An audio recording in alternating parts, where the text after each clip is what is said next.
समझना ये ग्रेचुइटी क्या होता है, कैसे होता है, वो ऑलरेडी आपको सब रेगुलर बैच में बता चुका हूं। ग्रेचुइटी जो है जब मिलती है तो उसका क्या टैक्स ट्रीटमेंट होता है। तो ग्रेचुइटी दो टाइम पे मिल सकती है। एक तो आपके ड्यूरिंग द एम्प्लॉयमेंट, मींस आप जॉब भी कर रहे हो और ड्यूरिंग द एम्प्लॉयमेंट ही आपको ग्रेचुइटी मिल गई, तो ध्यान रखना it is taxable for all employ. भले वो गवर्नमेंट एम्प्लॉय है, नॉन गवर्नमेंट एम्प्लॉय, सबके लिए टैक्सेबल हो जाएगा फुल्ली अगर ड्यूरिंग द एम्प्लॉयमेंट मिलता है। लेकिन अगर gratuity at the time of retirement मिलती है तो उस केस में आपको ध्यान देना है, अगर रिटायरमेंट के टाइम पे ग्रेचुइटी मिली, जब आप रिटायर हो रहे हो और रिटायरमेंट के टाइम पे ग्रेचुइटी मिलती है, तो उस केस में एक एग्जेम्पशन मिलती है अंडर सेक्शन 1010 की। और ये 1010 की एग्जेम्पशन क्या बोलती है कि अगर गवर्नमेंट एम्प्लॉय है तो पूरा एग्जेम्प्ट, जितना ग्रेचुइटी मिलेगा वो पूरा एग्जेम्प्ट। गवर्नमेंट एम्प्लॉय है तो पूरा एग्जेम्प्ट। लेकिन सर अगर अदर एम्प्लॉय है तो क्या होगा? जैसे प्राइवेट एम्प्लॉय है तो उस केस में क्या होगा? तो अदर एम्प्लॉय में आपको देखना पड़ेगा कि वो पोगा एम्प्लॉय है या नॉन पोगा एम्प्लॉय है। पोगा एम्प्लॉय उसको बोलते हैं जिसपे payment of gratuity act 1972 apply होता है, और नॉन पोगा एम्प्लॉय उसको बोलते हैं जिसपे payment of gratuity act 1972 apply नहीं होता। तो अगर कोई पोगा एम्प्लॉय है तो उस केस में भी एग्जेम्पशन तो मिलता है, लेकिन एग्जेम्पशन कितना मिलता है उसके लिए एक फॉर्मूला दे रखा है। वो फॉर्मूला बेस एग्जामिशन मिलता है। और फॉर्मूला बेस एग्जामिशन कैसे कैलकुलेट करते हैं? तो सबसे पहले आप एक काम करिए, 15 डिवाइड बाय 26 करिए, that is the half month salary. 15 divide by 26, और एक मंथ में यहाँ पे 26 डेज बोला हुआ है, तो 15 डिवाइड बाय 26 आप इसको ऐसे याद रख सकते हैं, 15 अगस्त 26 जनवरी, ठीक है। सो 15 डिवाइड बाय 26 मल्टीप्लाई करिए सैलरी पर मंथ और multiply by number of years of completion of service.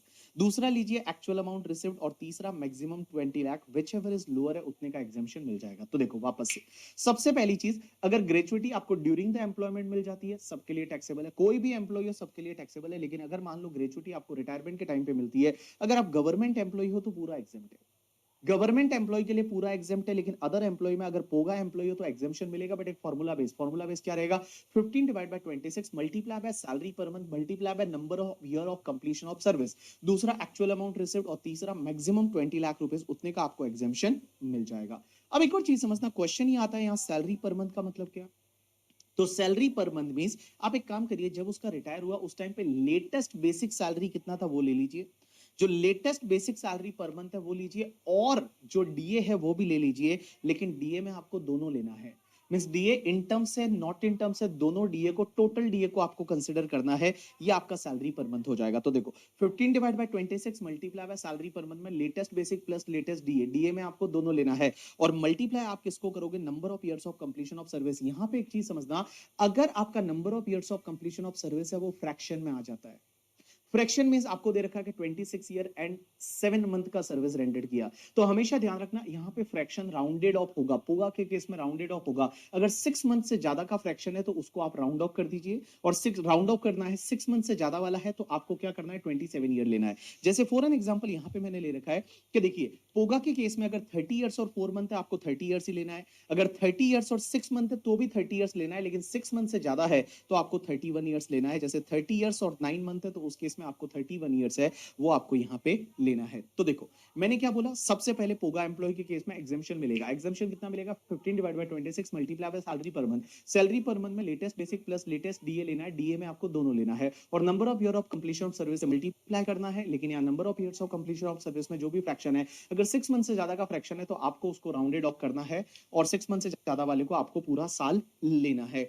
दूसरा एक्चुअल अमाउंट रिसीव्ड और maximum 20 lakh, which ever is lower का एग्जाम्पशन मिल जाएगा। लेकिन बेटा एक बात समझना, अगर नॉन पोगा एम्प्लॉय है तो एग्जाम्पशन कितना मिलेगा? नॉन पोगा एम्प्लॉय है ना तो एग्जाम्पशन मिलेगा आपका 15 डिवाइड बाय 26 की जगह हो जाएगा 1 divide by 2, that is the half, multiply by average salary per month, और multiply by number of year of completion of service. अब एक चीज समझना, 1/2 multiply by average salary per month. Average का मींस क्या?